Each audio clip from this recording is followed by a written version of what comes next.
wonder what would happen if you say what you want to say and let the words fall out. Honestly, I want to say you, baby. What you want to say and let the words fall out. Honestly, I want to say you, baby. Amelia Earhart broke down gender barriers and helped shape the modern view of gender equality by exploring the possibilities of aviation in her time. She encountered difficulties and criticism for being a woman in the male-dominated field of aviation, while she continued to explore new regions of the world that pilots had never seen before.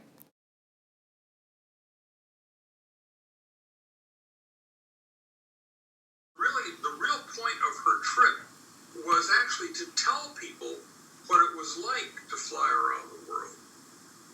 Everybody knew at that time in 1937 that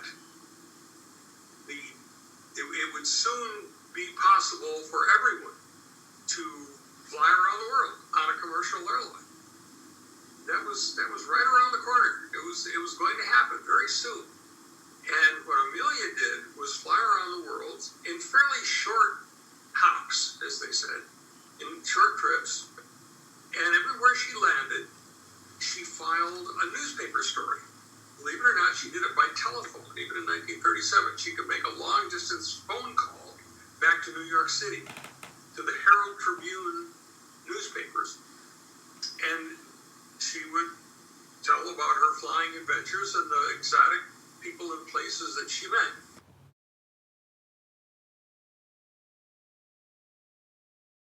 Amelia Earhart was born in 1897 in Atchison, Kansas. When she was older, she moved to Toronto, Canada. On January 3, 1921, Amelia had her first flying lesson with her flight instructor, Netta Snook.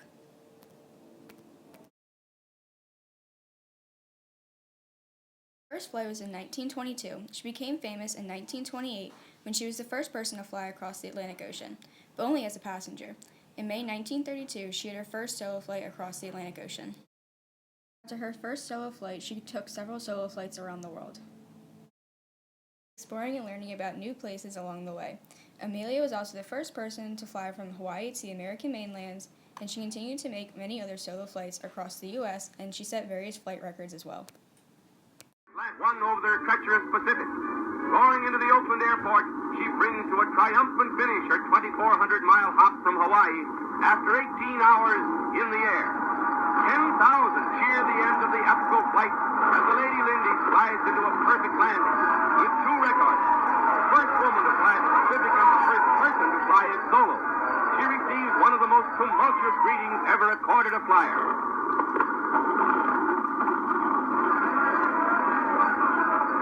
Roses to Amelia and the product of the world, to a veteran of flights that have shown the way for aviation's progress.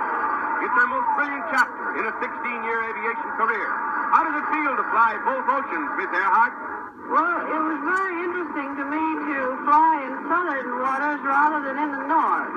On the Atlantic flight, I had ice conditions and general storms.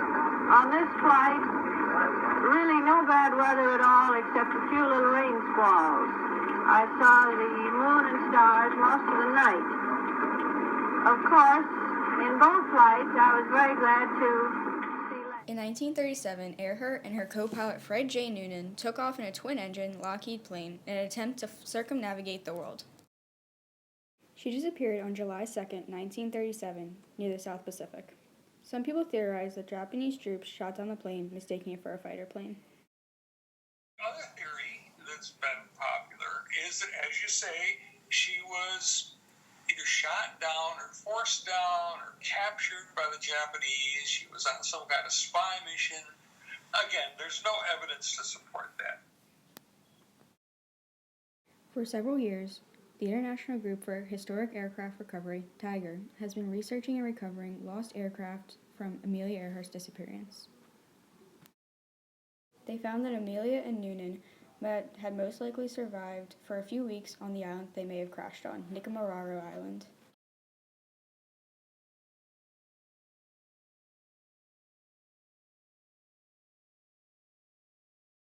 As we go to press, it appears that Mrs. Amelia Earhart Putnam has landed in Ireland after a non-stop flight from Newfoundland. She didn't make it to Rome as she hoped, or Paris, as Lindenberg did.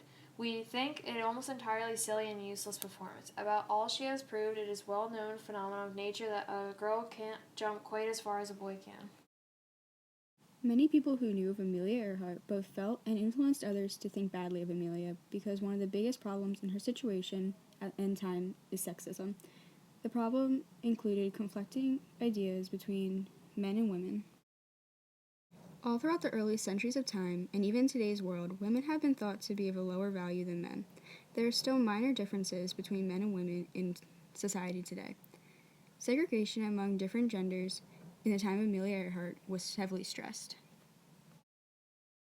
It was considered a shame and an absolute disgrace to speak out against a decision that was made by another person, especially if that person was a man, be that as it may. Amelia Earhart didn't put a second thought to her actions. Rather than conforming with the other people around her, she decided to walk down her own path and follow her passion, to fly around the world. She believed that everybody should have a chance to fulfill their own passion, and in order to do so, one must have true courage.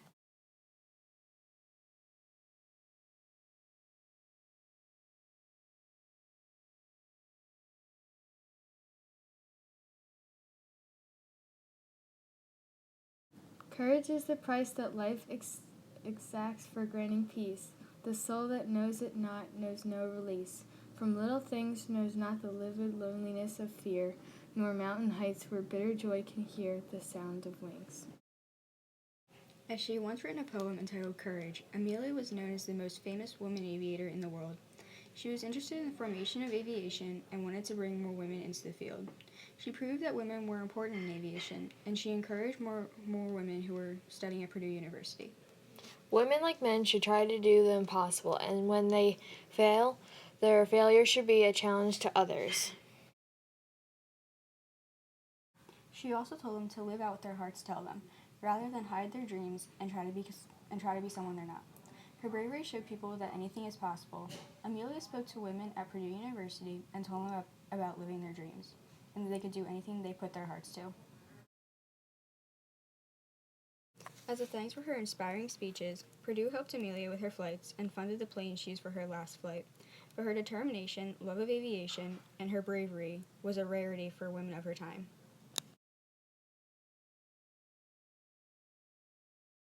I wonder